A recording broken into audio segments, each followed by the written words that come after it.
예, 하나님께서 우리에게 주시는 말씀은 두 구절 보겠습니다. 마태복음 22장 35절에서 40절, 그리고 로마서 3장 10절, 그리고 두 구절 보겠습니다. 먼저 마태복음 보겠습니다. 마태복음 22장 35절에서 40절입니다.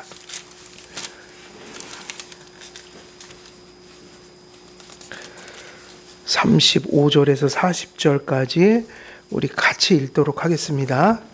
시작. 그 중에 한 율법사가 예수를 시험하여 묻되 선생님, 율법 중에서 어느 계명이 크니이까? 예수께서 이르시되 내 마음을 다하고 목숨을 다하고 뜻을 다하여 주 너의 하나님을 사랑하라 하셨으니 이것이 크고 첫째 되는 계명이요 둘째도 그와 같으니 내 이웃을 내 자신같이 사랑하라 하셨으니 이 두 계명이 온 율법과 선지자의 강령이니라. 아멘. 예, 우리 하이델베르크 신앙고백서도 같이 고백하겠습니다. 로마서 빨리도 잊어버리네. 아이고. 로마서 3장 10절이죠. 로마서 3장 10절. 로마서 3장 10절입니다. 한 절 같이 읽겠습니다. 시작.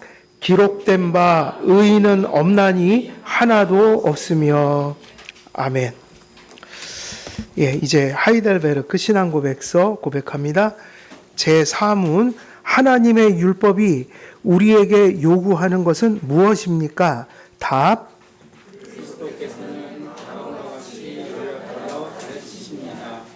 내 마음을 다하고 목숨을 다하고 뜻을 다하고 힘을 다하여 주 너의 하나님을 사랑하라 하셨으니 그것이 크고 첫째 되는 계명이요 둘째도 그와 같으니 내 이웃을 내 자신같이 사랑하라 하셨으니 이 두 계명이 온 율법과 선지자의 강령이니라. 제5문. 그대는 이 모든 것을 완전하게 지킬 수 있습니까? 답. 절대로 지킬 수 없습니다. 왜냐하면 나는 정성적으로 하나님과 나의 이웃을 미워하는 성향이 있기 때문입니다. 아멘.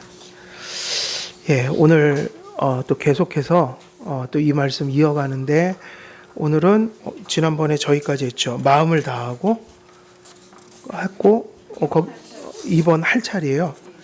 마음을 다하고 안 했나요? 2번 들어갑니다. 그래서 우리가 율법을 지킬 수 없다는 말을 잘 이해하셔야 돼요. 그래서 이게 하나님 말씀을 얼마나 우리가 조심스럽고 신중하게 다루어야 하는가. 하나님 말씀을 절대로 지킬 수 없다는 얘기가 우리가 순종하지 않아도 된다는 얘기인가요? 그런 얘기가 아니죠. 우리는 예수님 믿으면 그 순간부터 순종하면서 살아야 돼요. 완전하게 지킬 수 없다는 얘기예요. 그러면 율법이 뭐냐고 물으면 하나님이 주신 십계명을 기준으로 한다면 하나님에 대한 계명과 그리고 인간에 대한 계명이 있는데, 이 두 계명도 잘 이해를 하셔야 돼요. 우리가 첫째 계명을 보통 이제 하나님을 향한 계명, 그리고 둘째 계명을 인간을 향한 계명이라고 할 때, 이 두 계명을 얘기할 때 정말 잊지 말아야 될 것이 하나님 사랑, 이웃 사랑이 따로 있는 게 아니라 하나님 사랑이 무엇으로 나타나야 되는 거예요? 이웃 사랑이요. 그러면은 첫 돌판을 그러니까 달리 표현하면 하나님을 믿지 않으면 아무리 세상에서 자선사업하고 그래도 그게 하나님이 인정하는 계명에 대한 순종은 아니라는 거예요. 그래서 가끔 사람들이 헷갈려해요. 막 이렇게 도덕가들이나 그 박애주의자들이 사람을 위해서 희생하는 사람이 있잖아요. 그런데 그 사람이 하나님을 믿지 않아요. 그런데 사람에겐 잘해요. 그러면 그게 하나님의 계명의 기준에선 지킨 거예요, 안 지킨 거예요? 그걸 잘 구분해 하셔야 돼요. 그래서 사람들이 헷갈려 하니까요. 그래서 세상 사람들이 아무리 인본주의적인 선행을 많이 하더라도 그가 하나님 첫 돌판을 내버리면 사실은 그도 정죄 아래 있는 거예요. 그래서 제가 전에 그런 말씀을 드린 적이 있잖아요. 우리가 도덕적인 수준에 머물러 있으면 이 복음을 이해할 수가 없다는 거예요. 그러니까 우리가 부족하지만 첫째 계명을 먼저 지키고 그 첫째 계명을 사랑을 인간 사랑으로 나타나는 게 정상이다. 근데 세상 사람들 중에 도덕가들이 있으니까 우리가 야, 저 사람들은 하나님 안 믿어도 잘 사네. 근데 그걸 헷갈리면 안 되는 것이 그 사람들에게 생명이 있는 게 아니라 없어요. 그 사람들이 하나님을 무시하고 믿지 않으면서 인간에게 잘하는 거는 칼빈과 어거스틴 같은 사람들의 말에 따르면 찬란한 악덕이라고 그랬다고요. 그건 생명에서 나오는 게 아니라 도덕성에서 나오는. 그럼 그런 것이 왜 나오는가? 하나님이 인류 사회를 유지하기 위해서 인간들의 죄를 억제하실 때 나오는 선행들이다. 그래서 인본주의적인 선행과 자애가 박애주의자가 세상에는 많아요, 적어요. 많지만 그것을 예수 믿는 것과 혼동하면 안 된다는 거. 그리고 이제 우리가 이 말씀을 이해할 때 정말 중요한 건 그런 의미에서 첫째 계명에 대한 또 하나의 실천이 둘째 계명이라는 걸 이해해서 항상 계명은 같이 봐야 된다는 거예요. 이걸 반쪽짜리를 만들어서는 안 된다. 그리고 바로 이 고백을 할 때 우리가 절대로 지킬 수 없습니다. 이 이야기는 율법이 본성대로 요구하는 그 수준에 도달하는 일이 믿는 자나 안 믿는 자나 있을 수가 없다는 얘기지. 용서 안에서 구원받은 자가 은혜로 한 발 한 발 생명의 실제를 나타내는 성화는 당연히 있어야 돼요, 없어야 돼요? 있어야 되죠. 그러니까 율법 하나를 지킨다는 말도 믿음과 많은 것들이 이렇게 얽혀 있어요. 단편적으로는 이해할 수가 없는 이야기들이에요. 그래서 우리가 그런 걸 좀 전제로 깔고 또 여기서 강조하는 건 그 부분이에요. 왜 믿는 자나 믿지 않는 자나 율법이 본성대로 요구하는 그 완벽한 수준에 도달할 수 있는 사람이 없는가? 그 면에서는 믿는 자나 안 믿는 자나 다 똑같단 말이에요. 우리가 하나님을 사랑할 수 있고 사랑해야 하는 이유는 그분께서 먼저 우리를 찾아주셨고 우리를 먼저 사랑하셨기 때문입니다. 항상 우리가 우리의 힘으로 하나님을 사랑할 수 있다는 것이 불가능하다. 창조 때도 마찬가지입니다. 하나님이 인간을 사랑하시고 인간에게 하나님의 형상을 부어주시지 않았다면 처음에 만들어진 죄 없던 인간이 하나님을 순종할 수 있었겠느냐 물으면 그럴 수가 없었어요. 항상 인간은 그게 큰 사랑이든 작은 사랑이든 하나님이 주신 것으로 사랑할 수 있는 거예요. 그건 창조 때는 좀 모습은 다르지만 창조 때도 그랬고 타락한 이후에는 더 그게 분명한 진리인 거예요. 그래서 우리가 사랑이라는 거를 인본주의적으로 생각하면 그게 다 인간의 의가 돼요. 그렇게 가면 안 된다. 사랑은요, 뭐 한 만큼 할까요? 받은 만큼 해요. 그리고 신앙적인 사랑만 그런 게 아니라 우리가 일반적인 세상에서도 그런 일이 벌어져요. 부모에게 사랑을 배운 것만큼 그 자식들이 밖에 나가서 사랑을 실천해요. 그러니까 사실은 사랑은 누구에게 배우는 걸까요? 부모에게 배우는 거예요. 그리고 사회 속에서 배우는 거예요. 내가 사랑을 받지 못하면 사랑하는 것을 실천할 수가 없어요. 사랑을 받은 것만큼 우리는 사랑을 실천해요. 그러니까 사랑은 한마디로 얘기하면 배우는 거예요. 그게 되게 중요한 얘기다. 그러니까 우리가 신앙의 세계를 떠나서 이 세상에도 일반적인 사랑이라는 게 존재하잖아요. 보편적인 사랑이라는 게. 우리가 누군가를 사랑한다는 게 고립된 채로 나 혼자 내 속에서 나온 사랑이 아니라 그동안에 태어나서 자라면서 누군가에게는 사랑을 받고 주고 이러면서 사랑이 가능해진 거지 이게 오로지 내 속에서 나온 게 아니란 말이에요. 우리는 결국 누군가에게는 사랑을 뭐 한 거라고 얘기할 수 있을까요? 빚진 거예요. 예. 그리고 그 얘기가 사실이죠. 어렸을 때도 돌아보면 뭐 대단한 사랑은 안 받았어도 그래도 이웃들도 누군가를 나를 사랑해 주는 사람이 있었고 그런 관계 속에서 나는 사랑을 배워온 게 맞아요. 인간적인 사랑은. 거기까지 배우는 거예요. 근데 더군다나 우리가 그리스도인으로서 누굴 사랑한다는 건요, 철저히 그건 그러니까 자연에서 나올 수 있는 게 아니에요. 누구의 사랑을 깨닫고 받아야지 할 수 있는 거예요? 하나님이요. 그러니까 교만하면 안 되는 게 내가 사랑하겠다고 달려들면 사랑을 할 수가 없어요. 사랑을 우리가 기독교적인 의미에서 사랑은 하나님께 사랑을 먼저 받아야 돼요. 그게 뭐냐? 저 거듭나게 해주세요. 칭의의 은혜, 성화의 은혜를 주세요. 모든 게 다 은혜를 받아야 우리는 누군가를 또 가르칠 수 있고 전해줄 수 있고 도와줄 수 있고 섬길 수가 있어요. 우리는 받지 않은 것으로 섬기는 게 아니라 철저히 하나님께 받은 것만큼 섬길 수 있는 거예요. 그러니까 겸손할 수밖에 없어요. 내가 지금 뭔가를 한다, 사랑한다, 선한 일을 한다? 그러면 그거를 정상적인 사고를 가진 사람들은 누구에게 받은 것으로 한다고 생각하겠어요? 하나님께 받은 것으로 사랑한다. 근데 이게 정상이란 말이에요. 내 것으로 하는 게 아니라 하나님이 주신 거로 하는 거예요.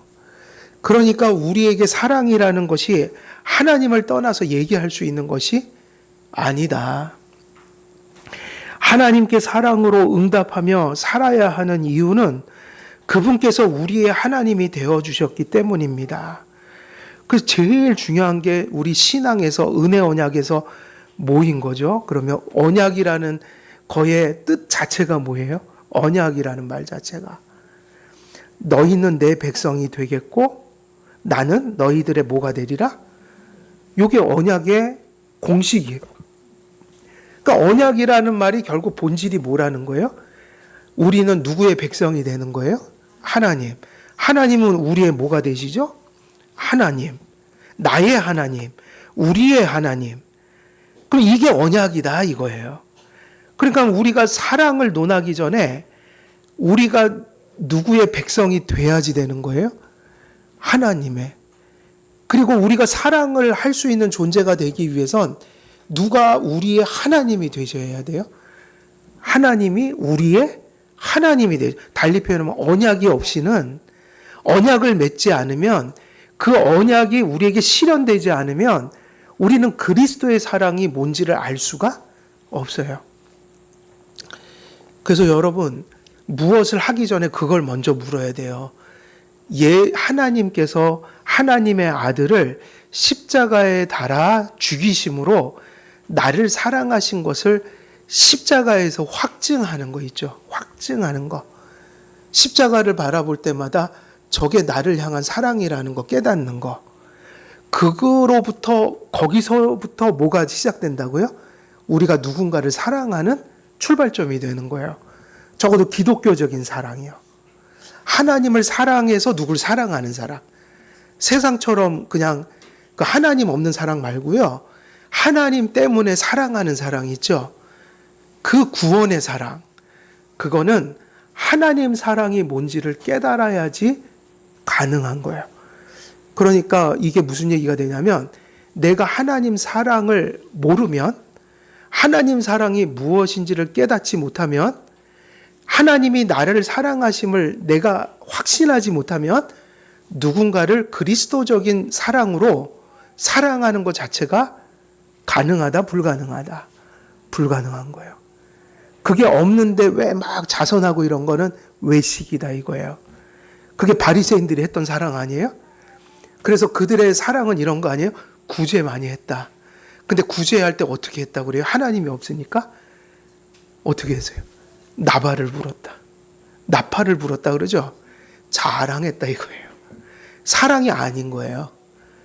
내가 도와줬거든? 막 사람들한테 알리는 거예요. 그게 그리스도의 사랑이에요, 아니에요? 자기 의를 위해서 사랑한다.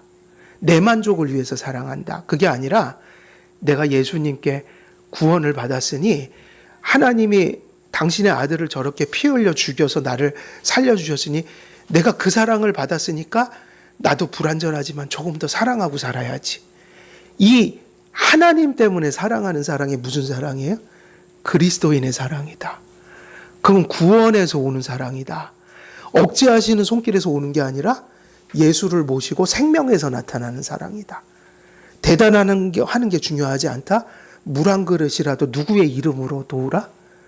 예수의 사랑을 아는 자로서 예수의 이름으로 인해서 내가 누군가에게 물 한 그릇 떠주면 소자에게 물 한 그릇 떠준 것이 결코 작다고 하지 않을 것이다 그러셨거든요. 그러니까 이게 순서인 거예요. 하나님 사랑을 복음 안에서 십자가 앞에서 깨닫고 확신하는 게 우리가 그리스도인의 사랑을 실천하는 출발점인 거예요. 그렇지 않다면 그건 그냥 도덕가들의 선행인 거예요. 그러니까 무엇을 깨닫는 게 그렇게 큰 은혜일까요? 하나님의 사랑이요. 그래서 찬송 중에 그 크신 하나님의 사랑. 그걸 깨닫는 것이 크리스찬으로서 살아가는 출발점이 된다. 사랑한다는 것은 서로 바른 관계 안에 산다는 이야기가 됩니다. 하나님께서 주권적인 사랑으로 자신의 아들을 내어주심으로 은혜 언약을 성취하셨죠. 그분께서 우리에게 사랑하라고 요구하시되 주 너의 하나님을 사랑하라고 말씀하십니다. 예수가 가슴속에 들어오면 그 순간부터 누굴 사랑하라고 하세요? 너 주의 하나님을요. 그리고 그 사랑을, 주 하나님을 향한 사랑을 네가 진짜 가지고 있다면 이웃들에게도 사랑해라. 그게 날 사랑하는 거예요. 이렇게 가는 거예요.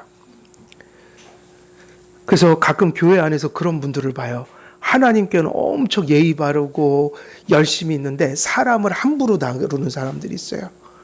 그건 그리스도의 사랑이에요? 아니에요? 아니에요. 하나님 사랑이 누구에게 나타나야 돼요? 사람을 향해서. 그분은 우리 하나님이 되어주셨고 그렇기 때문에 우리는 하나님을 사랑할 수 있는 겁니다. 우리가 그를 알기 전에 그분께서, 이게 너무 감사한 게 바로 크리스찬의 사랑은 이래서 가능한 거예요. 누가 먼저 사랑했어요?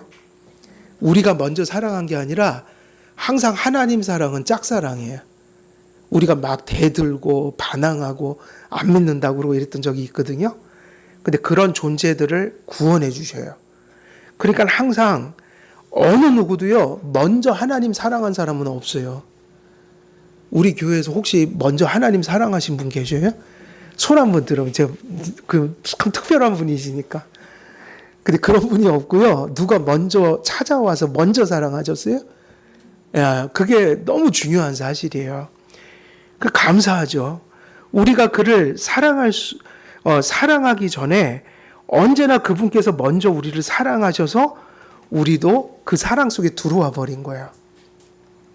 그분은 말씀으로 그리스도 안에서 자신을 계시하셨고, 그래서 여러분 이게 우리가 가끔 이제 하나님 사랑을 어떻게 경험하지? 그래서 그게 문제인 거예요.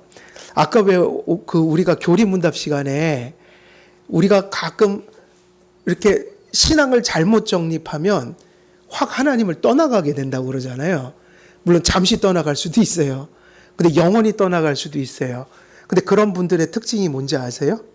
복음을 정립하지 못한 거예요. 하나님 사랑을 자꾸 얘기하라고 그러면 이런 거로 얘기하는 거예요. 하나님이 저를 아주 특출한 머리를 주셨어요. 제게 학력을 많이 주셨어요. 제게 연봉을 많이 주셨어요. 뭐 이런 거. 막 그런 거를 얘기해요. 근데 그런 것이 다 뭐한 것이라고 그랬어요?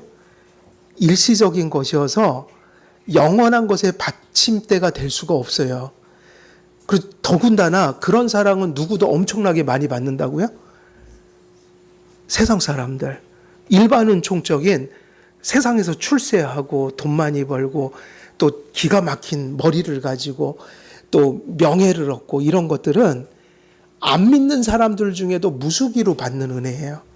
그건 세상 돌아가게 만들려고 하나님 주시는 재능들 아니에요? 그러니까 예수 믿는 자도 받을 수 있고 안 믿는 자도 받을 수 있는데 그런 거에다가 하나님 사랑을 깨달으려고 하면 그게 깨져버릴 때 하나님을 떠나간다고요. 전 봤어요, 많이. 예수님 믿었더니 병이 난 것 같아. 그래도 병이 또 오겠죠, 당연히. 안 오겠어요? 오겠어요? 오죠? 그러면 이 사람은 하나님이 병고쳐 주는 하나님인 거예요. 그러면 하나님이 주신 것 같았는데 어느 날 건강이 나빠지면 아유 하나님이 날 사랑 안 하셨네 그걸 의심해요. 거기서는 하나님 사랑을 효과적으로 발견할 수 없어요. 사랑이긴 하지만 어디서 하나님 사랑을 발견해야 된다고요? 그래서 하나님이 이렇게 하신다고 그랬죠. 야, 난 널 사랑하는 걸 그렇게 가르쳐 주려고 노력을 했다. 근데 이제 마지막이다. 확실한 거다. 여기서 내 사랑을 확신 못하고 그렇게 의심하면 이제 나도 방법이 없어. 뭐로 그렇게 가르쳐 주시는 거예요? 성경을 통해서 십자가 사건을 알려주시는 거예요. 야, 십자가에서 내가 내 아들을 이렇게 죽였는데 너 이래도 못 믿겠냐. 근데 못 믿는다. 그러면 길이 없는 거예요. 우리는 어디서 하나님 사랑을 깨달아야 돼요? 십자가예요. 십자가에 달린 그 죽으신 예수님. 거기서 누구의 사랑을 깨달아야 진짜예요? 그러니까 십자가에 매달리신 예수를 통해 사랑을 계시하시는 게 하나님이기 때문에요. 이게 바른 방법이에요. 내가 돈을 많이 벌었기 때문에 하나님 사랑하고 머리가 좋기 때문에 하나님 사랑하고 세상에 명예를 많이 가졌기 때문에 사랑하는 게 아니라 그거는 야 지옥 가는 아이들한테도 내가 많이 줬거든. 이렇게 나오시는 거거든요. 거기다가 내 구원을 의지했다가는 얼마 안 있어서 다 날아가 버려요. 어디서 하나님 사랑을 진짜 발견해야 돼요? 십자가에 달리신 그 하나님의 아들의 죽음 속에서 내 죄를 봐야 되고 그런 죄인을 사랑하신 그 구원의 사랑을 거기서 발견해야 한다. 그러니까 그 십자가에서 복음 속에서 하나님 사랑이 뭔지를 계시받은 사람이 중요한 얘기죠. 뭘 받은 사람이요? 계시요. 그 말씀을 성령님이 조명하셔서 하나님 사랑이 저런 거구나라는 걸 세상적인 것에서 발견한 게 아니라 어디서요? 십자가에서요. 복음에서요. 그러면 그 사람 속에 바로 뭐가 계시된 거예요? 하나님의 사랑이. 거기서부터 일어나는 응답이 뭐냐면 우리들의 사랑인 거예요. 우리가 하나님을 사랑한다는 말은 받은 사랑에 대한 응답이며 감사여야 합니다. 그분의 영광과 빛을 받아 우리는 뭐 할 뿐일까요? 반사할 뿐이에요. 우리는 태양이 아니라 달이에요. 하나님이 비춰주셔야만 달이 빛을 반사해서 그 빛을 발하듯이 우리도 받아야만 할 수 있는 사랑이다. 그래서 여러분 받는 것도 잘하셔야 됩니다. 또 너무 받는 거 싫어해서 하나님 사랑 주신다는데 아이고 저는 미안해서 못 받아요. 이게 가장 강팍한 거예요. 미안해하지 마세요. 때로는 받는 게 사랑일 수도 있어요. 근데 인간관계도 너무 그러면 안 좋잖아요. 그죠? 좀 사랑을 하려고 그러면 좀 받아줘야 될 거 아니에요. 그걸 안 받아주면 그게 사랑이 아니란 말이에요. 그게 사랑은 주는 것도 사랑이지만 타인의 사랑을 존중하면서 잘 받아주는 것도 사랑이에요. 근데 하나님 사랑을 그렇게 대하면 되겠어요? 아이고 죄송해서 못 받겠네요. 그러면 아니에요. 하나님 사랑은 그걸 받을 때 제일 기뻐하세요. 하나님이 제일 기뻐하는 건 그분이 주시는 걸 잘 받아 먹는 거예요. 왜? 그걸 받으면 많이 베풀 수 있는 사람이 돼요. 하나님을 향한 사랑조차 우리의 것이 아니라 그분의 것으로 받아 돌려드릴 수 있습니다. 그러므로 하나님을 예배하지 않고 섬기지 않고 그를 거역하고 그와 그릇된 관계를 맺는 모든 일들은 이게 참 맨날 이렇게 연결이 돼갖고 이것도 과거에 쓴 건데 무슨 말이 써 있어요. 배은망덕이란 말이 또 나오네요. 신학 용어예요. 그죠? 배은망덕입니다. 여러분 그래서 여러분이 예배드리고 하나님께 기도하고 또 사회 나가서 하나님 말씀을 가슴에 품고 바르게 생활하고 이런 게요.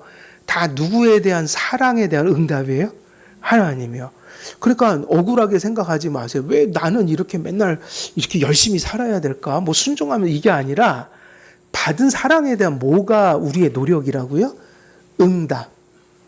받은 게 있어서 나오는 게 우리의 예배고 어떤 생활이고 삶의 거룩인 거예요. 그러니까 그것이 억울할 게 없어요. 우리가 뭐를 한다고 생각하면 안 돼요. 그리고 제일 나쁜 건 우리가 뭘 드린다고 생각하는 거예요. 드린다고 생각하는 거잖아요. 뭐 예배를 드려요. 그래서 저 예배도 원래 드린다는 의미가 아니라 예배한다가 더 정확하대요. 드린다는 말이 아니라 뭐 헌금을 드린다, 예배를 드린다, 뭐 이런저런 헌신을 한다는데 드린다고 생각하는 순간부터 우리는 되게 교만한 거예요. 드리는 게 어디 있어요? 다 받은 거지. 받았는 것에 대해서 너무 감사해서 응답하는 게 뭔가를 하는 거라고요. 예배 드리고 뭐 하고 사랑하고 뭐 이런 게 다 받은 거에 대한 뭐예요? 응답. 그래서 하나님께서 자비로 언약을 맺으시고 언약의 약속을 아들의 죽음과 부활을 통해 성취하셨어요. 하나님께서 우리를 먼저 사랑하셨고 우리를 자녀 삼아 주셨어요. 하나님의 행동 중에 사랑이 아닌 게 있으면 한번 찾아보세요. 선택하셨다. 이게 뭐죠? 선택하셨다. 우리가 이 세상에 나오기도 전에 영원전에 구원하기로 작정하셨다. 이게 선택이잖아요. 예정. 그게 다른 말로 하면 무슨 의미일까요? 신학자들은 그걸 사랑이라고 얘기해요. 우리가 세상에 존재하기도 전에, 창조되기도 전에 누구 생각 속에 있으셨던 거예요? 하나님의 생각. 근데 태어나기도 전에 사랑하셨다.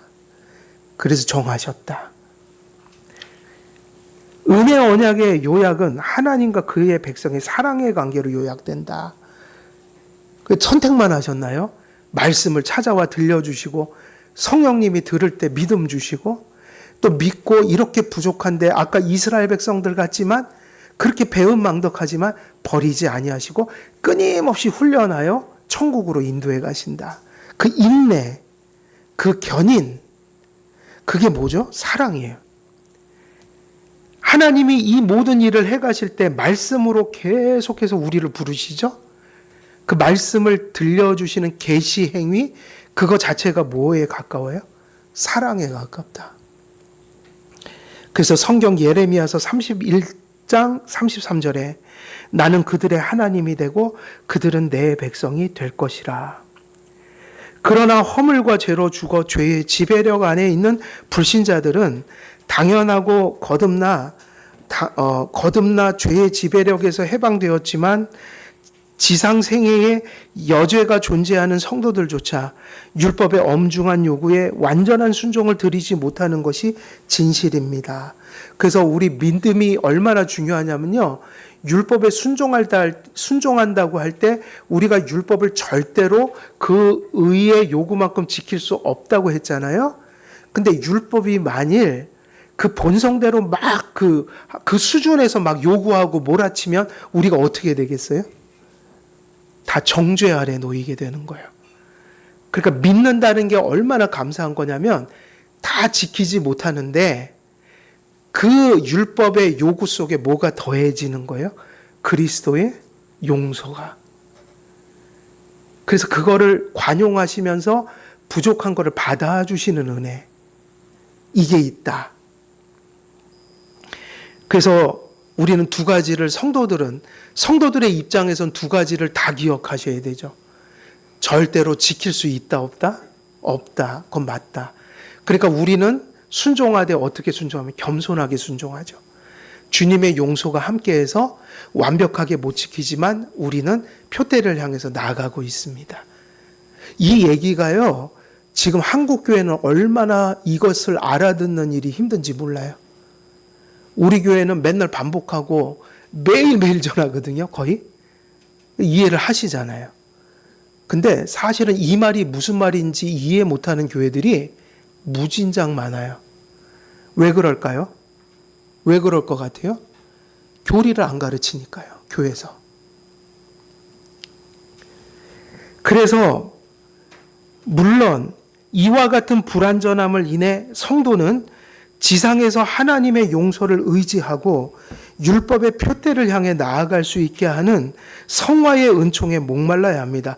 절대로 지킬 수 없습니다 하니까 아유 이제 안 지켜도 되지가 아니라 용서 안에서 끊임없이 그 주님의 부르심에 부응한 삶을 조금이라도 더 잘 살아야지 하면서 율법의 표대를 향해 나아가는 성화의 목마름이 성도들에게 있어야 돼요, 없어야 돼요?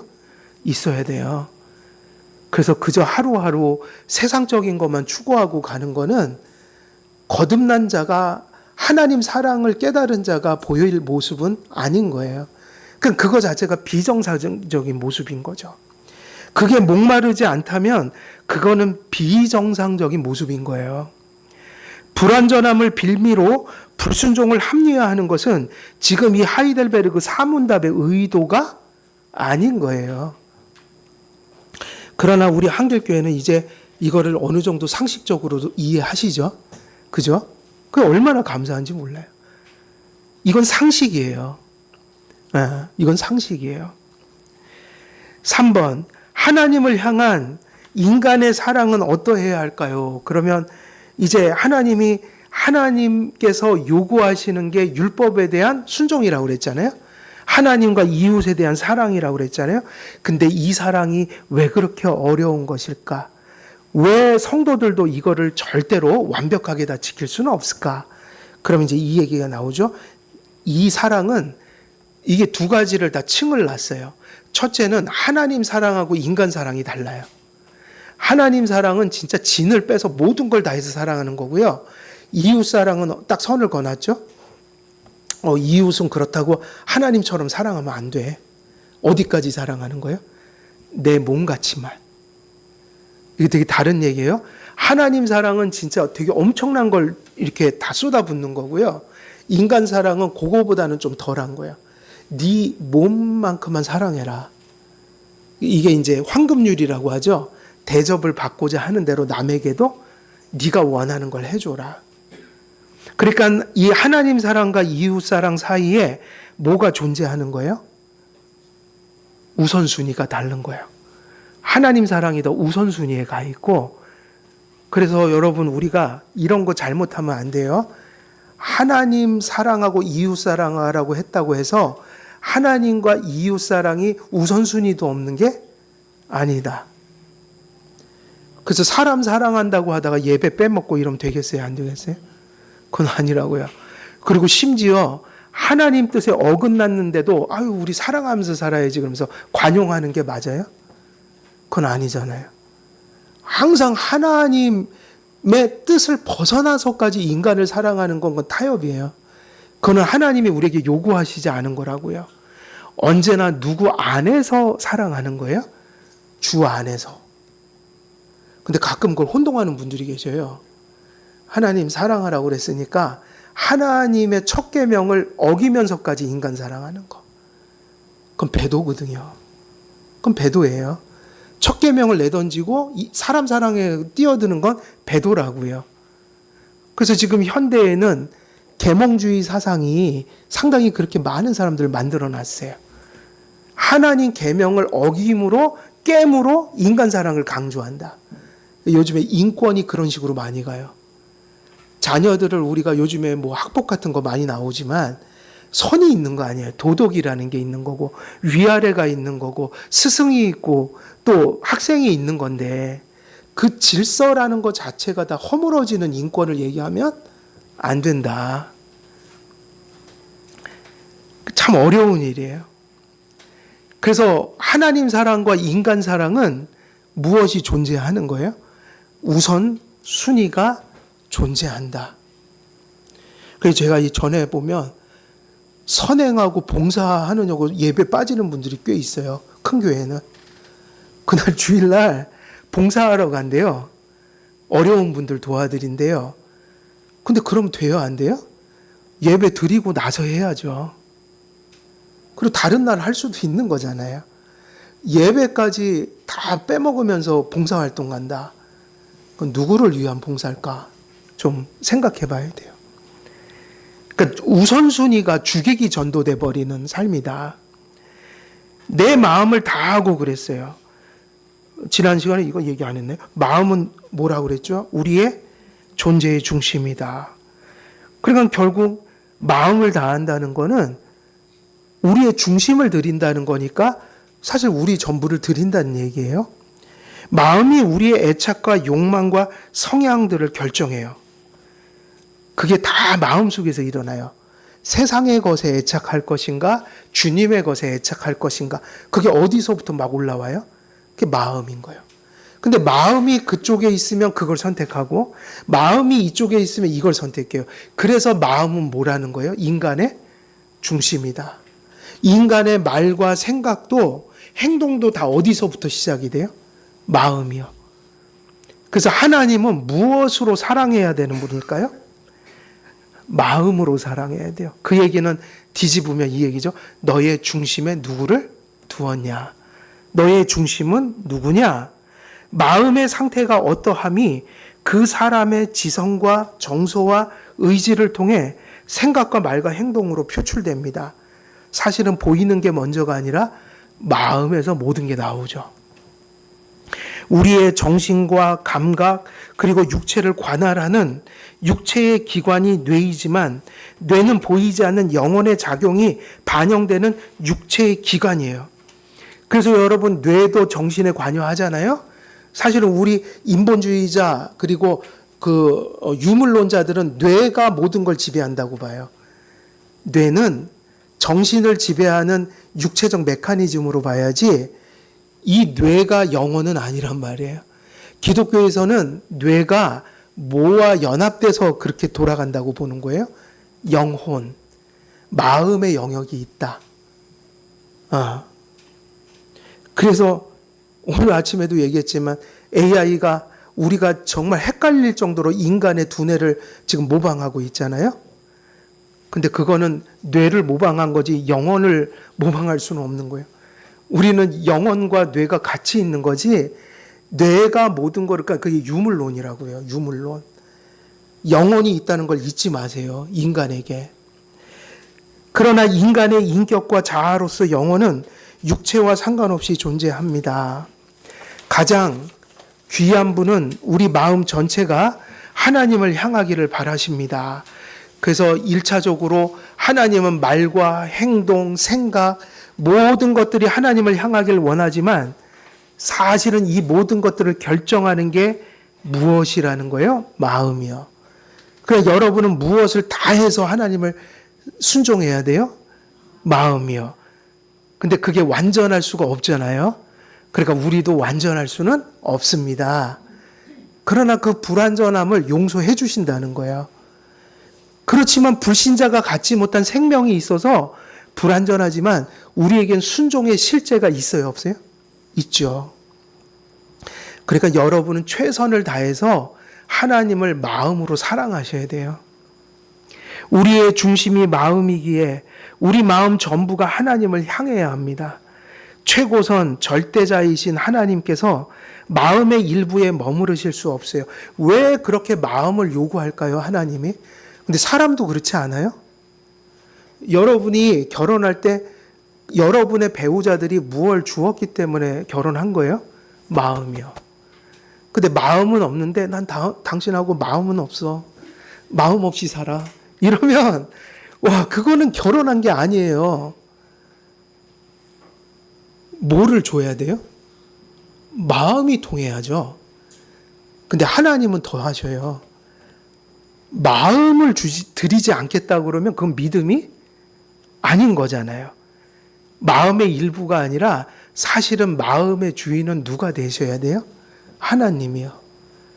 그게 우리는 완전치를 못하단 말이에요. 그러니까 용서 안에서 매일매일 조금이라도 내 마음 전부를 드리기 위한 노력을 은혜 안에서 하는 게 경건생활이다. 하나님께 뭐를 드리는 삶이요? 마음을 드리는 삶. 생각, 행동, 뭐 이런 것 이전에 무엇을 드려야 되는 거예요? 마음이요. 우리가 마음의 일부만을 하나님께 드린다면 그것은 무엇을 숭배하는 것과 같다고 그랬어요? 예, 하나님 여기까지만요. 그러나 이건 못 드려요. 이런 게 없어야 돼요. 우리가 우리 마음의 일부만을 하나님께 드린다면 그게 우상숭배가 되는 것입니다. 즉, 온 마음으로 하나님을 사랑해야 합니다. 그러니까 우리의 목표는 뭐죠? 아직 불완전하지만 용서 안에서 계속 노력해야 되는 게 뭐예요? 우리의 일부를 드리는 게 아니라 우리 마음 전부를 하나님이 받으시기를 계속 죽을 때까지 성화적 훈련을 해야 돼요. 온 마음으로 하나님을 사랑해야 한다. 그분보다 더 선호하는 것이 있어서는 안 됩니다. 그래서 청교도들은 그 얘기를 해요. 성도들에게 제일 중요한 날이 언제예요? 물론 6일도 중요하죠. 그러나 신앙인에게 주일은 그 6일 동안의 삶이 의미 있어지는 날이고 다시 6일 동안으로 돌아갈 때 반드시 하나님 앞에 뭔가를 받아가야 되는 시간들이에요. 이 주일을 맞이할 때 여러분, 오늘날은 이 예배를 방해하는 것들이 엄청 많아졌단 말이에요. 밤에 잠을 못 자게 한다고요. 그죠? 청소년들은 게임에 빠져서 새벽 3시, 4시까지 하니 아침에 정상적으로 깨날 수 있어요, 없어요? 그래서 부모님들하고 전쟁을 하잖아요. 일어나라. 그렇죠? 어른들이라고 또 다른 건 아니에요. 또 사람 좋아하는 사람들은 밤새껏 또 사람들 만나면서 토요일 날도 그렇게 함으로 밤을 꼴딱 세우고, 제가 청년 때 그런 짓을 많이 했거든요. 그 청년 회장하고 밤새도록 얘기하느냐고 잠을 못 잡으니까 아침에 그 교회에서 잤거든요, 제가. 그럼 일어나면요, 하품하고 졸음 쏟아지고 말씀은 들어오지도 않고. 그러니까 그게 지금 거꾸로 가는, 그때는 뭐가 개똥 철학이 많아서 뭐 그 친구하고 얘기를 하면 뭘 얻을 것처럼. 근데 얻기는 뭘 얻어요. 예배도 똑바로 못 드리면서. 근데 우리가 조심해야 될 게 그거예요. 주일을 소중히 여긴다면 토요일을 어떻게 보내야 될까요? 다른 날보다 잠도 더 일찍 청하고, 아이들 같으면 게임하는 것도 절제하고, 그거는 자명한 이치잖아요. 토요일 날 우리가 피곤해지면 주일 날을 제대로 보낼 수가 없어요. 우리는 주일이 소중한 것만큼 토요일 날 뭐를 준비해야 돼요? 주일을 준비해야 돼요. 그래서 주일 저녁에는 피곤함을 가능하면 없애야 돼요. 항상 청교도들은 그걸 강조했어요. 그래서 여성분들 같은 경우에는 토요일 날 일을 분주히 만들지 말라고 그랬다고요. 왜? 그런 걸 버리기 시작하면 결국은 주일 날 못 와요. 그래서 주부들이 미리미리 준비해 놓고 다음날 주일을 어떻게 보낼지를 지혜롭게 잘 준비해라. 그리고 주일날 같은 경우는 맑은 정식으로 교회 참여하기 위하여 오늘날 같으면 그런 오락을 금했고요. 그런 것들이 청교도들의 문서에는 가득하게 써 있어요. 노예록 같은 데 써 있어요. 노예록, 당예록 같은 데. 사람들이 어떻게 주의를 잘 지키지 못한 그 원인들을 찾아서 지도하고 이러면서 회의했던 흔적들이 많이 남겨져 있어요. 여러분, 성도는요, 주일을 준비해야 돼요. 주일, 내일 예배 드릴 날이니까 토요일을 어떻게 보낼까 의식하면서 살아야 돼요. 그게 왜 그런 게 될까요? 그게 되는 이유가 뭐죠? 마음으로 누구를 사랑하기 때문이에요? 하나님을요. 주일을 소중히 여기는 마음이 내 가슴 중심에 있다면 당연히 그런 노력들이 따라오게 돼 있는 거예요. 그래서 우리는 하나님께 우리의 마음을 드려야 한다. 그분과 동등하게 선호하는 것이 있어도 안 됩니다. 진심으로 하나님 앞에 행해야 하고 전인을 굴복시켜야 합니다. 마음을 드리는 것은 우리 존재의 전부를 드린다는 의미를 함축해요. 그래서 마음이 중요한 거예요. 마음이 있다는 건 우리 존재 전체를 어떻게 하는 거예요? 드리는 거예요. 왜냐? 마음은 중심이니까. 이것이 율법이 엄중하고 완전하게 요구하는 의예요. 그럼 이걸 지혜롭게 잘 해석해야겠죠? 우리가 말한 이 모든 것들을 절대로 완벽하게 지킬 수는 없습니다. 그러나 용서 안에서 그 표대를 늘 도달하기 위하여 죽을 때까지 진정성 있게 살아야 합니다. 그럼 거기까지를 순종으로 받아주신다. 그래서 우리가 요렇게 이해를 하면 이 절대로 순종할 수 없습니다라는 말이 우리에게 실제적인 순종이 없다는 의미를 갖는 것은 아니라는 걸 이해하겠죠. 예, 그게 중요한 거예요. 그러나 오직 하나님만을 사랑하라는 말씀이 이웃과 부모와 친족들에 대한 사랑을 등한히 하라는 의미는 아닙니다. 여기서 금한 것은 태도이지 그 사랑 자체가 아닙니다. 즉 이웃과 부모와 친족들을 사랑하되 하나님을 최고로 사랑하고 그 하나님의 사랑 안에서 다른 것을 사랑하는 태도를 가지라는 것입니다. 그래서 아까 주의를 지키는 얘기도 했지만 이 얘기가 우리가 현실을 다 버리라는 얘기예요? 그 얘기가 아니잖아요. 노동할 때 노동하시고 아이들도 조금 게임할 땐 게임을 하지만 그걸 할 때와 안 할 때는 구별할 수 있어야 된다. 그것이 미치는 영향들을 살펴서 조절하면서 가야 한다. 다른 것에 대한 사랑이 하나님에 대한 사랑 안에서 이루어져야 한다는 말입니다. 즉 그러니까 결국은 뭘 전부를 버린다는 게 아니라 모든 걸 적절히 한다는 의미겠죠. 그죠? 아이들이 뭐를 하면 무조건 안 되는 게 아니라 그걸 못하게 하는 게 교육이 아니라 그걸 적절하게 하는 방법을 가르쳐 주는 게 교육이라고요. 그리고 저는 게임을 못하게 하는 것도 올바른 방법은 아니라고 봐요. 그걸 어떻게 안 하고 삽니까? 전혀. 하고 살아도 돼요. 그거 자체가 죄는 아니에요. 그런데 그것을 어떻게 하는 걸 가르쳐 줘야 돼요? 적절하게 하는 거. 그럼 그게 다 복이 된다. 즉 하나님을 거스를지언정 부모를 거스르지 않는 그런 사람을 금한 것입니다. 우리는 주 안에서 부모를, 친족을, 이웃을 사랑해야 합니다. 그러니까 이 얘기가 하나님을 내 마음을 다하여 사랑하라는 것이 인간 사랑, 부모를 향한 사랑, 자녀를 향한 사랑, 혹은 또 세상에서 우리가 누리는 모든 것들을 버리라는 극단적인 얘기가 아니라는 거예요. 그 모든 것들이 오히려 바르게 되기 위해서는 누구를 중심에 두고 그것들을 사랑하는 법을 배워야 돼요? 하나님을. 현실을 버리라는 게 아니라 하나님을 사랑하는 그 사랑 안에서 세상의 현실을 적절하게 영위하는 법을 배워가라. 그래서 그것들이 하나님 사랑을 거스르지 않게 하는 게 중요하다. 요게 중요하니까 이것도 균형 잡히게 잘 생각하셔야 돼요. 금욕주의로 얘기하는 거는 아니다. 예. 오늘 시간 보니까 다 됐네요. 오늘은 A번에서 마음을 다하여 하나님 사랑하라는 말씀까지 전했고요.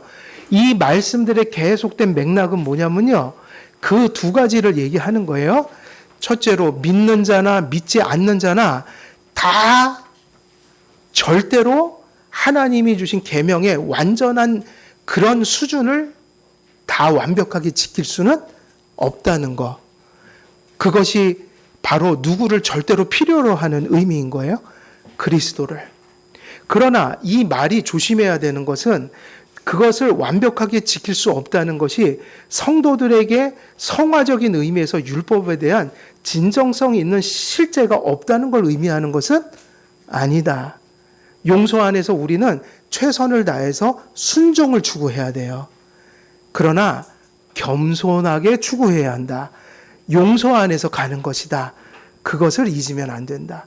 그렇게 정리가 되면 우리는 무엇을 얘기할 수 있는 거죠? 하나님의 율법에 뭐를 하라는 것을 인정할 수 있는 거예요. 순종하라는 것을 바르게 가져가는 법을 이해할 수 있게 된다. 그래서 오늘은 A번까지 보도록 하겠습니다. 기도하고 마치겠습니다. 살아계신 하나님 아버지, 오늘도 하이델베르크 사문답을 통하여서 우리가 율법을 스스로의 완전한 의로 지켜 구원에 이를 수 없다는 사실을 다시 한번 우리가 발견하며 또 그러함으로 우리가 오직 구원을 위하여 그리스도만을 믿음으로 붙들어야 된다는 진리를 또 함께 나누었습니다.